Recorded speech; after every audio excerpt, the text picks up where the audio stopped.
Welcome to the Father Focus podcast. Father Focus. Check. Why are we talking about this? Why does it matter? So shaping your kids into powerful people. Bro, let that brother fly. Check. All right, let's You go. ready? All right, let's go. I was messing. Hello and welcome to all our viewers and listeners out there. Thanks for hanging out with us, guys. If you're watching this on YouTube, thank you for taking the time to see us. Three mediocre men.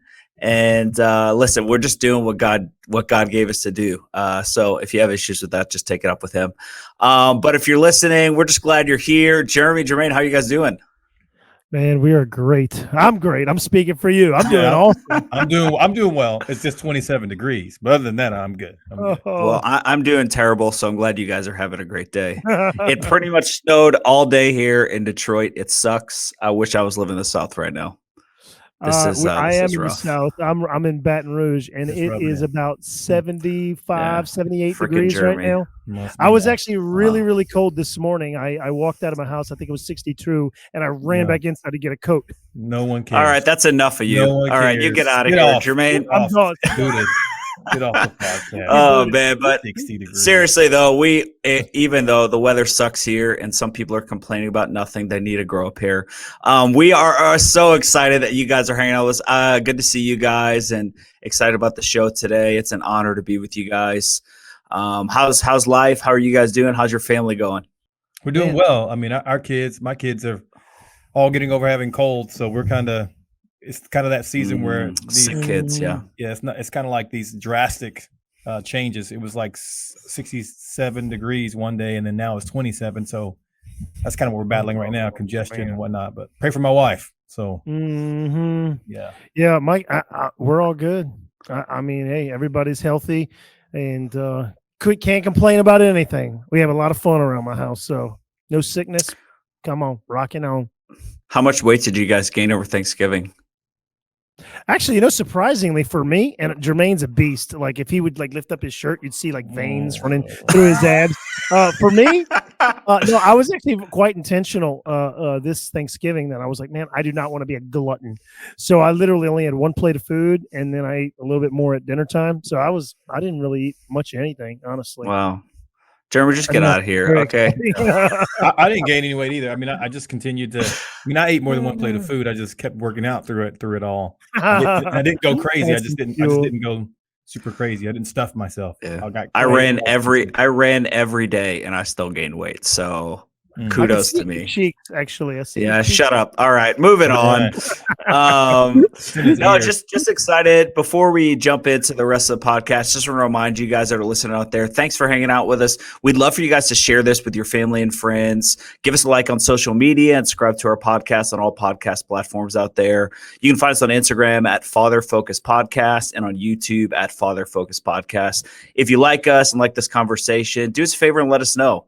We want to help you guys. And so if this is helping you be a better dad, a better man, tell us so we can know. If there's topics you want us to cover, let us know as well. But I'm actually really excited about today's episode. We're talking about something every dad faces, really struggles that dads face. We're talking about 3 struggles every dad faces.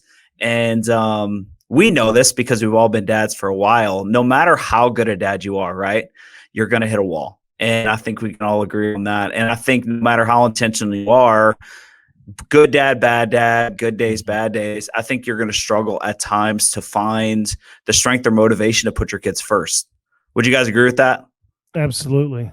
Yeah, absolutely. Most definitely. It's definitely right. So it is.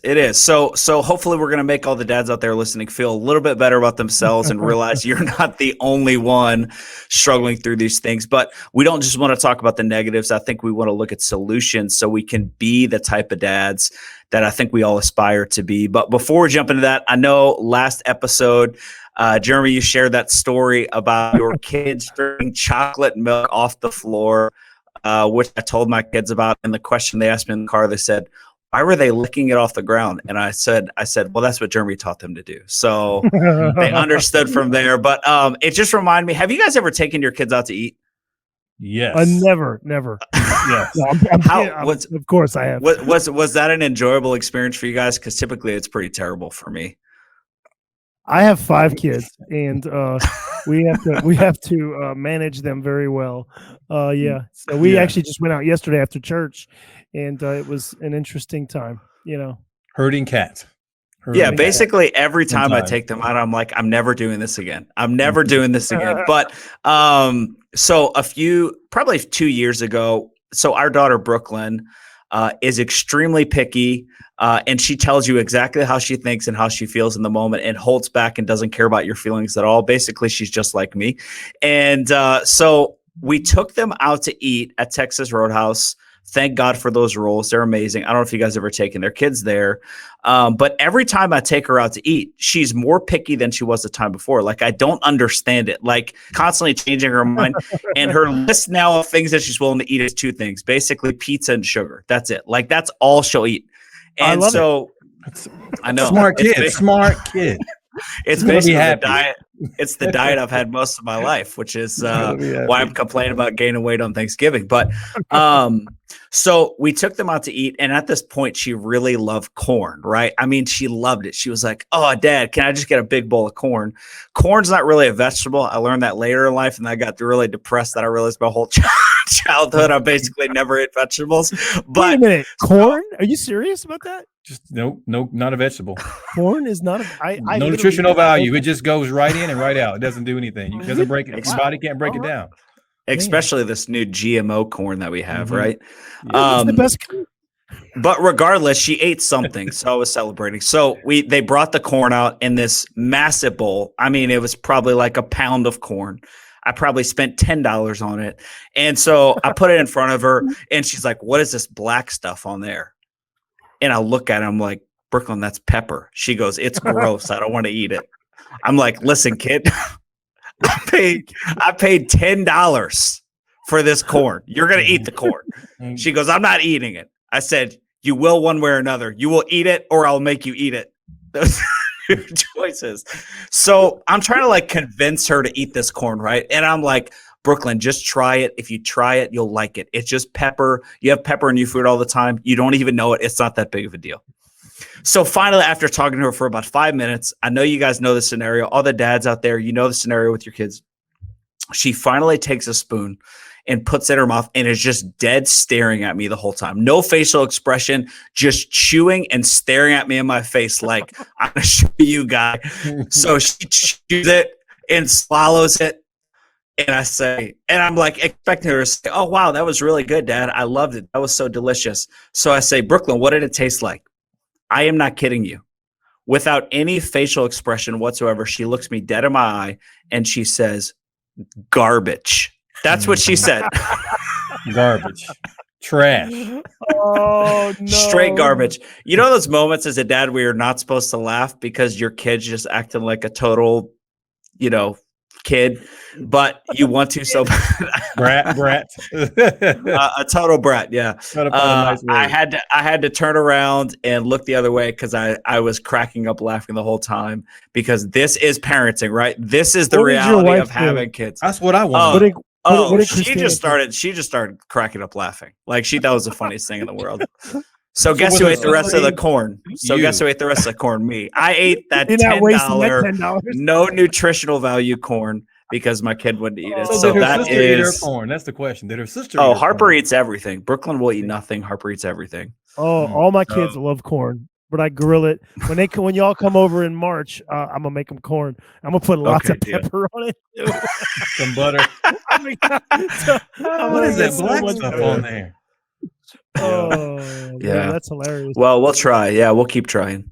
But I think this kind of speaks into what we want to talk about today is right, like the struggles that we face as dads. So today I kind of thought about what are 3 struggles that every dad faces and how do we overcome those? And so I kind of thought about a few that, when you talk to your friends and you talk to dads and when you think about, man, what is stopping me from being the type of dad I want to be? I think it really boils down to these 3 things. And the first one that pops in our head, I think it's because the culture we live in, is we just feel too busy and we feel like we don't have any time. So How do you respond to that challenge? Have you guys faced that before? That, man, I don't feel like I have time to invest in my kids. I don't have time to be intentional. I feel too busy. Like, how do you respond to that as a dad?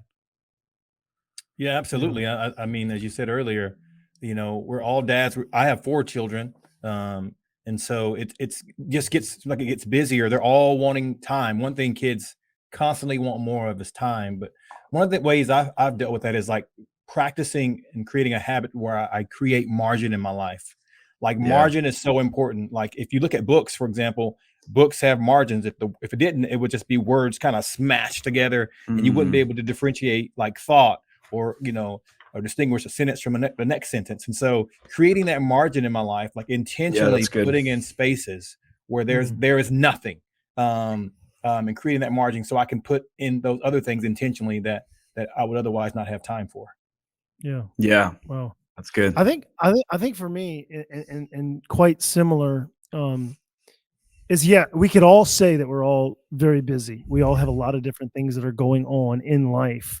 We're all pastors. We all have kids. We all have wives. We all have extracurricular activities. Like when I went and saw Nathan, it's like the first thing we both wanted to do that we never get to do, play golf. Like we went and had a Yes. great time. Well, we hung out.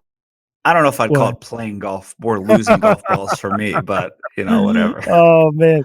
But so it reminds me of like, okay, yeah, we are busy, but the fact is that you have to prioritize certain things. And so like Jim Collins, I think it was in Built to Last. And he says, you have to remember, for everything you say yes to, you're saying no to something else. So if you were to look to analyze it like this, you're actually saying yes to this opportunity here. And it may be a good thing. Like it may be golf. It may be on something else, working out, which all those things are good. And you need to have leisure time. You need to have time for yourselves. But just to remember, everything you say yes to, you have to say no to something else. And if you're saying no to your kids, you're saying yes to the wrong things and you're saying no to the right things. And so I think it's a priority issue where we've got to flip things back around and just reanalyze. And actually, I know some people, a lot of people do like, kind of like a New Year resolutions and things of that nature. And I think that that's something that is appropriate, but I don't think you should just leave it to New Year's. I think you could reanalyze at any point in your life.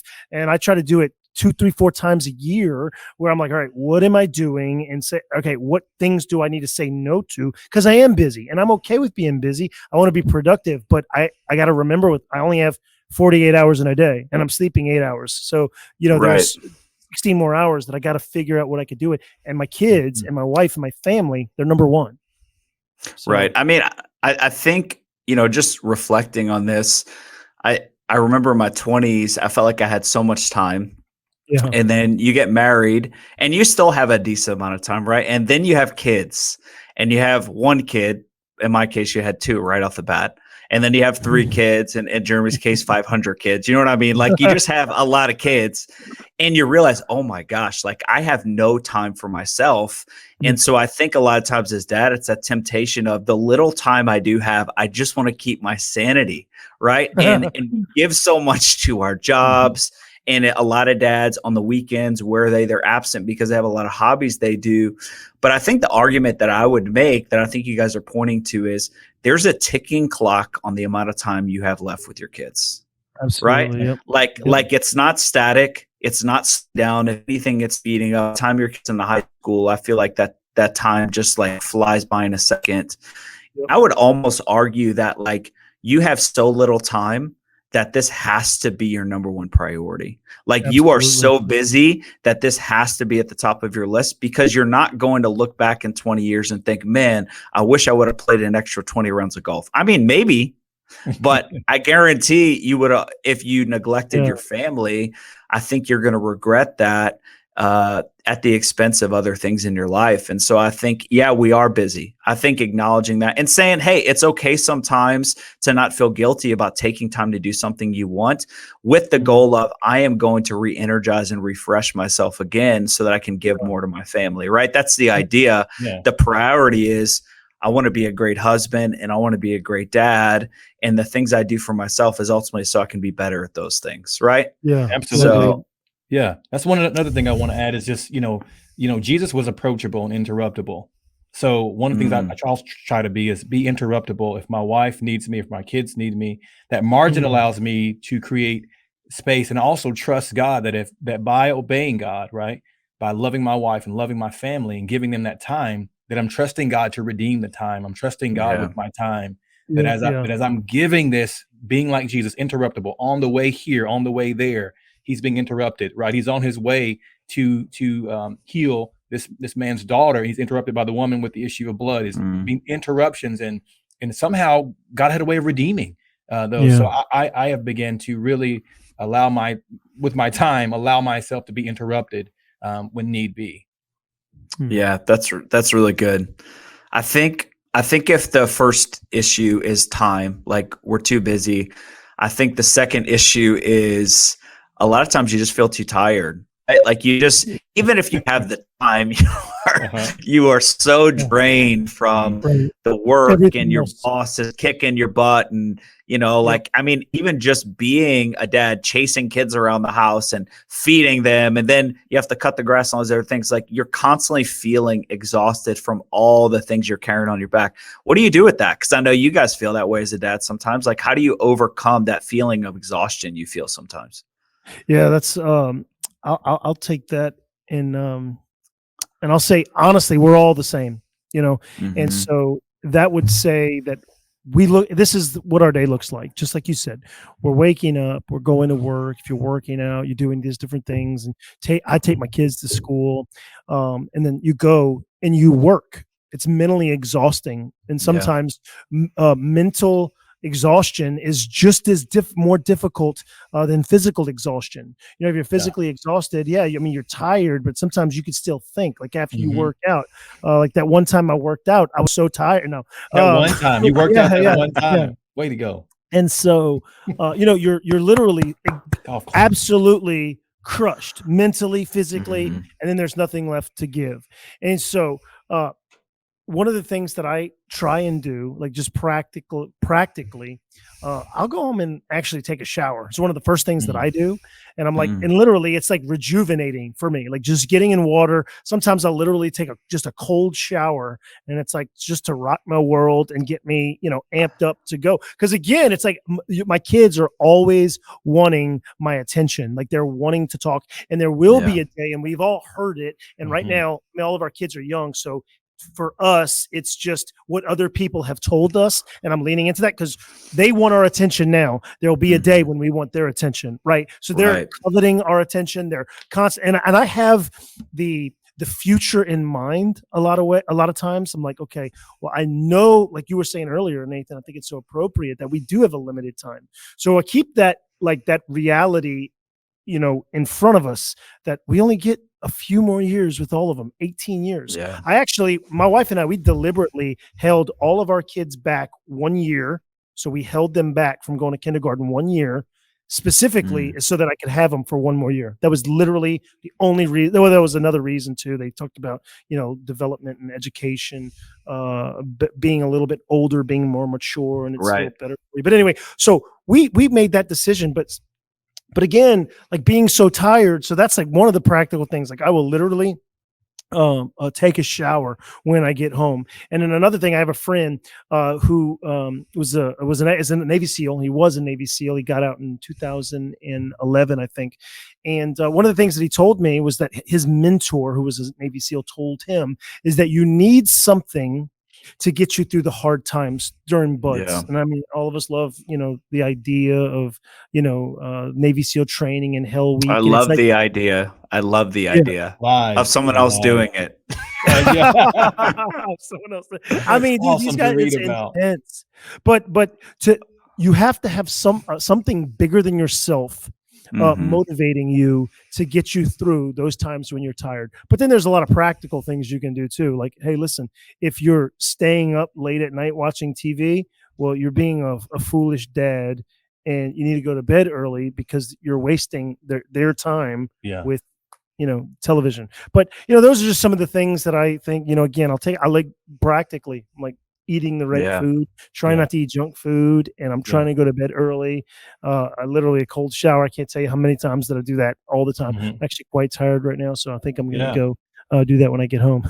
I thought you were gonna go say, I'm gonna go do that right now. Right, Oh, that would right be now. weird. I'll be It'd back in 10 minutes. strange. For me, it's just Turn your camera off first, at least. You know what I mean? For me, it's rest and Sabbath, right? Yeah. And there's a saying that I adopted early on in my life, and I've recently read it in a book. I was like, man, that's funny that I had that same epiphany in Bible college. Was that the world rests from work, but we are to work from rest.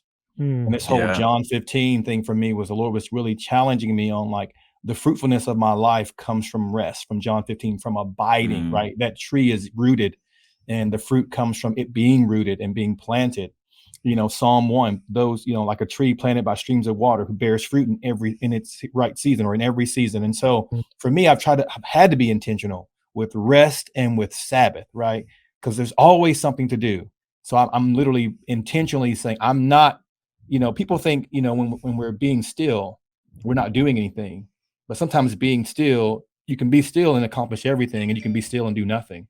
And that's soon as I'm talking about is being still intentionally. And we delight in God, my family and I, we delight in God. We talk about how, God created the Sabbath, and we're not slaves to work anymore. The Egyptian, when the Hebrews were in Egypt, they had no Sabbath. There was no rest. And so we're not slaved. We're not enslaved to work anymore. We trust God. He's our provider. We also delight in each other, doing fun family games or walks or bike riding or whatever it might be together. And then we delight in something that we enjoy, whether it be playing Wii together or some video game, or I like, watching a football game or hanging out with a friend or watching a movie. We just really intentionally have adopted this whole Sabbath. Yeah. Because we're limited, right? And one of the things I've had a hard time had to really address in my life is that I'm limited. And I need to accept that we're limited, that we can't accomplish everything. That's why God is God and I'm not. Yeah, that's really good. So just to recap, he's okay. I think we should ask his kids. I mean, who knows? Yeah. You see my kids. They're like, why? At first, they're like, why are we doing this? They're like, I'm wondering, like, God, is this even working? Like, I have those questions for those dads out there.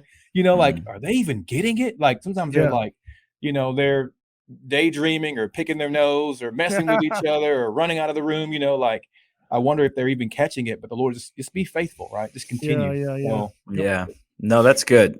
So Jeremy, just to kind of recap what you were saying, there's a practical element where it's like kind of like focus yourself when you get into the house, right? Absolutely. And then you remind yourself of the big reason why you're doing this, right? There's a bigger purpose at stake than how you feel in the moment, which I think is the goal as dads, is to lean into our long-term goals and to be mature even when we don't feel like it. And then I think what you said, Jermaine, also is just so helpful. For those of us that are Christians, obviously we have a relationship with Jesus that we lean on and we have strength through him.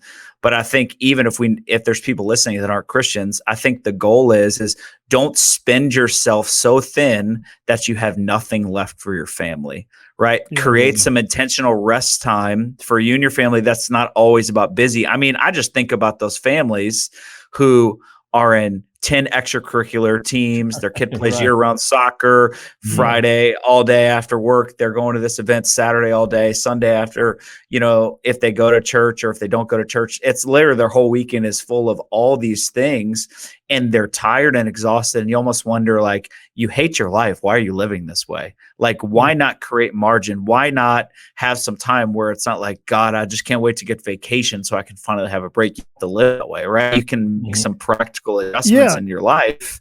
Yeah.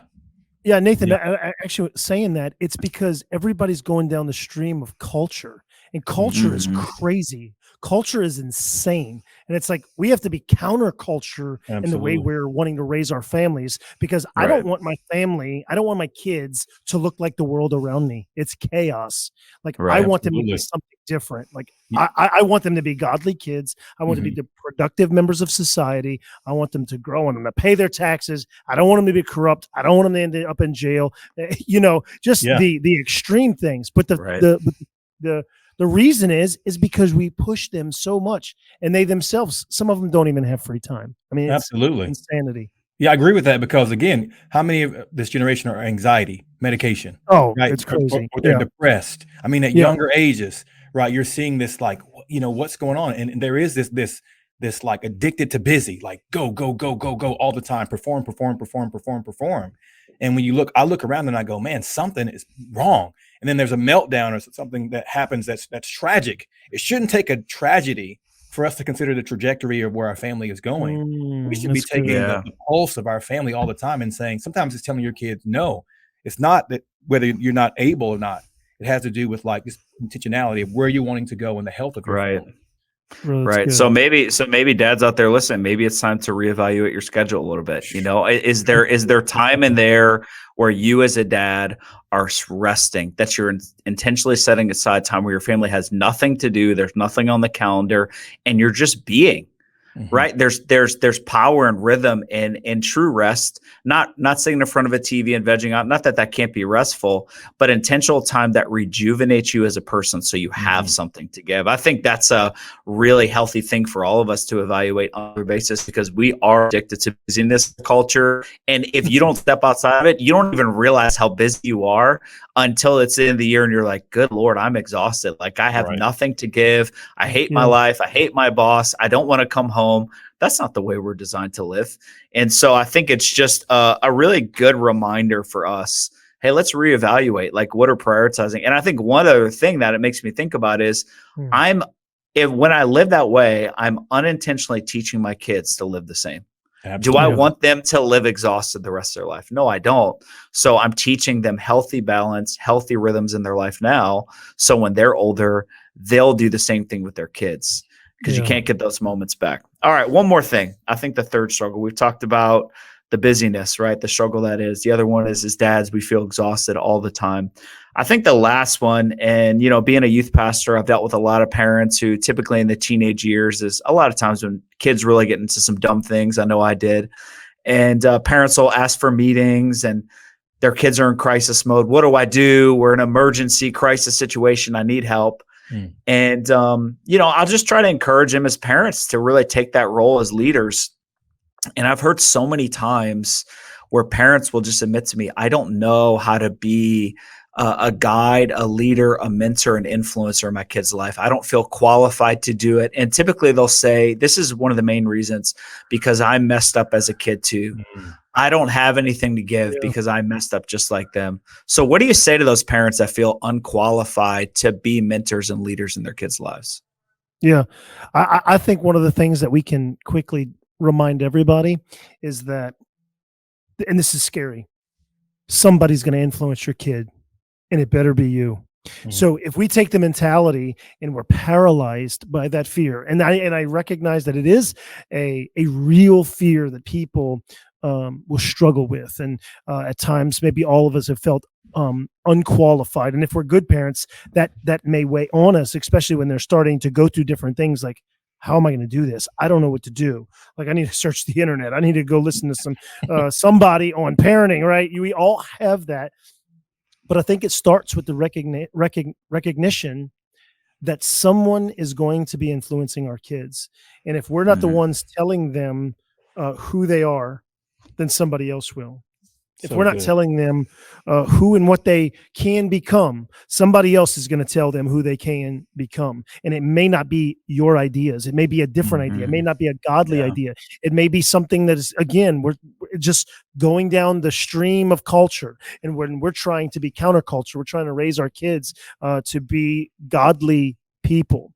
And so I think that's a great place to start, to recognize first, like, okay, you may feel unqualified, but if that paralyzes you so much, someone else is going to take that responsibility that you have. And so Yeah. I think, to digress from that point and to kind of shift to another way, the fact is, you are absolutely qualified because you have been called by God in their life to be that Yeah. instrument of change, and you are to work out those things that are in them. And how does that happen? It happens through grime. It happens through the tough places. It happens through gospel-centered conversations. It happens through having conversations with them about who the character of God. Even if you don't know, strive for something. Just talk. Start somewhere. You have got to begin somewhere.